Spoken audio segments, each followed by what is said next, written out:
بسم الله الرحمن الرحيم عشركani waa cashirkeenii lixaad ayaan ku baranayna barnaamijkeenii Google Notebook LM waxaan soo baranay sida documentiska ama xogtii uu ku soo saaray su'aal jawaabihi aad ku diyaarsatay aad ugu wareejin lahayd MS Word-ka ama documentigaada. Hadda maanta waxaan ku baranaynaa si aan ugu dalban lahayn inuu inoo diyaariyo imtixaan ka dalbanaynaa. marka insha Allah taala laba mid waa sameyn kartaa inaad ChatGPT aadid oo promptiga aad ku soo qoratid halkaas kadibna halkan aad keentid sidaasaan fududaa sameynaa. marka waxaan sameynaa waxaan leeyahay iga diyaari haddana ii diyaari afwan ii diyaari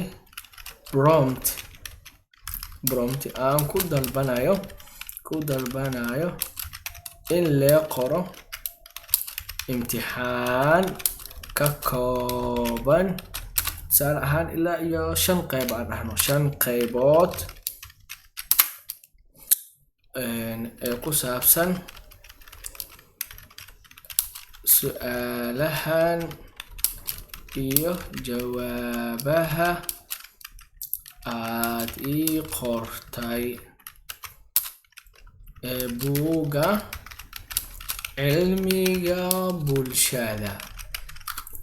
waa u diray promptigaan soo qaadanaya dhow. marka promptigaas qaybaha asiga isina mujida qaybaha asiga isina promptiga waa very important wax badan ka bedeli doona insha Allah taala promptiga insha Allah taala soo qaadan. marka sidee daal in ugu dhicin copy ma dhahayno waa soo select garanaynaa. fadlan ii diyaari imtixaan dhameystiran oo ku saabsan su'aalaha jawaabaha cutubka 9aad ee buug cilmi bulshada ee horey loo diyaariyay. afwan su'aalaha waxay ka kooban yihiin shuruudaha imtixaanka. qodobka koowaad waa dooro jawaabta saxda ah ama multiple choice oo 10 su'aaladood ka raba. way qaybta labaad run iyo been 10 su'aaladood. qaybta saddexaad buux meelaha banaan iyadana ah 10 su'aaladood. qaybta afaraad isku aadi oo iyadana 10 qodob oo kala ah. su'aasha shanaad oo ah su'aalo gaagaaban short answer questions laha su'aalo gaagaaban oo 10 su'aaladood. shuruudo dheeraad ah dhammaan su'aalaha ka yimaadeen xogta ku jirta cutubka. heerka su'aalaha noqdaan mid ku habboon ardayda fasalka ee buugga qoran yahay. su'aalaha noqdaan kuwo kala duwan oo daboolaya dhammaan qodobada muhiimka imtixaanka. kadib si gaar ah u qor furaha jawaabaha. Allahu akbar meesha ugu khatarsaneed waa ka jawaabahana ii diyaari dhihi kar ayaa dhehaysa gadaal igu diyaari waa arkayna ku qor af Soomaali sax oo habaysan oo diyaari qaab rasmi ah oo imtixaan dugsiyeed ah kuna dar meelaha lagu qoro magacyada ardayga fasalka taariikhda iyo dhibcaha qayb kasta ay leedahay. Allahu akbar. promptigeena aan soo qaadano marka aan soo select gareeyo insha Allah taala inta ii soo qaad halkan keen oo copy dheh imaaw barnaamijkeeni kadib halkan paste ku dheh.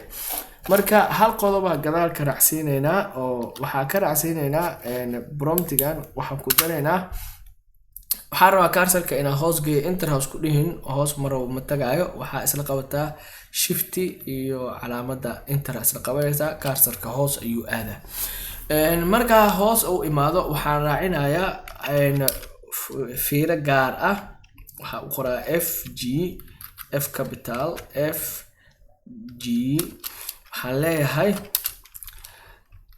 ha soo celinin su'aal aad horay u soo qortay qaabkeed oo kale kadibna waxaan dirayaa waxaan leeyahay go. waxaan ka sugaynaa inuu imtixaankii inoo qoro marka oo inoo diyaariyo su'aalihii hadda aan inoo diyaariyay oo ka diyaarinaya mujida. Allahu akbar. waa nimco walaalayaal barnaamijkan si wanaagsan oo diiran looga faa'iideysto macallimiinta kale loo share gareeyo oo ha bartaan qofkii inta dhageysan kare xataa faahfaahinta ka dheeri ah ila soo wadaago aniga u sharxay insha Allah. qaybahan midigta ah ayagana si gooni ah ugu soo hadli doona waa ka sii yaabinayaan waxyaalaha ku qoran oo kan oo kale waxa uu yahay kan waxa uu yahay waa arki doona insha Allah taala. waa ka Jamhuuriyadda Federaalka Soomaaliya wasaaradda waxbarashada title kor ka dhigay e-learning magaca ardayda fasalka taariikhda intaas dhibcaha guud waa 50 dhibcood. Allahu akbar. waa ka dooro jawaabta saxda ah waa kana wareeg geli jawaabta xarafka. 10 su'aaladood Cumar ibn Khattab wuxuu islaamay markii uu maqlay aayadaha suurada al-Baqara, Taaha, al-Maa'ida. horta ninkii dilay Cumar ibn Khattab wuxuu ahaa Abu Lu'lu' al-Majusi, Musaylama, Abdullah ibn Quhafa. su'aalaha waa ka wuu dhameeyay. qaybta runi beenta arag 10 xabo waa ku dhameeyay. ku buuxi erayada ku haboon halka asigana 10 kale ayuu kaaga qoray. Cumar ibn Khattab wuxuu nabiga ka yaraa da'adaas laga rabaa cashirkii ku jirta su'aalaha. Cumar ibn Khattab waxaa lagu aasay gurigii. Cumar ibn Khattab wuxuu ka haystay dadkii markii uu hijroonayay. furashadii Dimashq waxay dhacday xilligii khaliifkii. magaca Sidiiq waa Abu Bakar loo bixiyay sababtoo ah waxa uu ahaa. Allahu akbar. dhamaystir furaha ayaan ku arki doonaa jawaabaha. qaybta ugu daran arag isku aadiska arag. Allahu akbar. isku aadi xarfaha qaybta A qaybta B. Aba Xafsa ayaa lagu naanaysi jiray. waxaa loo doortay ma aha asiga ma aha. waxaa lagu aadinayaa Allahu musta'aan. Aba Xafsa waxa uu ahaa meeshii ku Aba Xafsa farqiga da'da meeshii ay ku nasteen xilligii buurihii Cumar ibn Khattab la dhihi jiray. aabaha dhalay Abu Bakar hooyada Abu Bakar Sidiiq dadkii diinta naanaysta Cumar ibn Khattab halkaana jawaabaha lagu qoraa dhow adiga ka badbadelanayo wood ka bedelanayo. su'aalaha tooska waa kuwa 10 xabo uu ka dhig arag. maxay ahayd sababta Abu Bakar loogu bixiyay Sidiiq? sheeg laba kamid ah. qodobkaas waa ka digay laakiin waa igu soo celiyay oo inuu su'aal hore u isticmaalo dib dambe u isticmaalin. sheeg 3 maalmood oo la furay 3 meelood oo la furay xilligii Cumar ibn Khattab. 3 magaalo oo la furtay imisa qof ayuu Abu Lu'lu' dhaawacay maalintii Cumar dilayay? kuma lagu walaaliyay Cumar markii uu tagay magaalada Madiina. Allahu akbar. furaha jawaabahana waa kuwana meelo banaan buuxiskii waxa galayo dhan buuxi meelaha banaan jawaabahoodii waa kuwa 9 wiil iyo 9 gabdhood nabiga nabadgelyo naxariis korkiisa aatay all of them.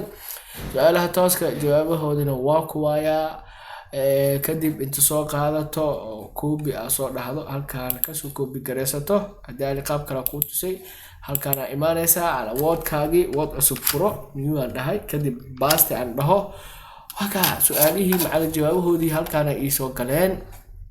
kadib waxaan ku sameynayaa editing sida hadali ku sheegay oo kale kuwaan isku hoos yaala waxa ka dhigi kartaa kuwo يعني سي ورقته كو يريان اسدنا يالا او باك سبيس ريحيسا وكا مستردنا وينيسو نوودك ان شاء الله كورسدنا كاغا ديارين دونا ku bari doono haduu alla ilaaho sida woodka ugu xuman loo adeegsado haduu alla karaale noqdo in sha Allah taala. marka waakaas ujeedi imtixaankeena ku diyaarsanay oo notebook LML waa inuu diyaariyo imtixaankaas daarad su'aalaha dib u qancin kuwa soo noqonayo imtixaanka iska aqri su'aalaha waad bedelan kartaa mid aad rabtid. marka saa ujeedid walaalayaal buugan barnaamijkan wax yar oo kooban daqiiqado yar kooban yaa su'aali jawaabo revision ku diyaarsanay kadibna imtixaan ka sii diyaarsanay.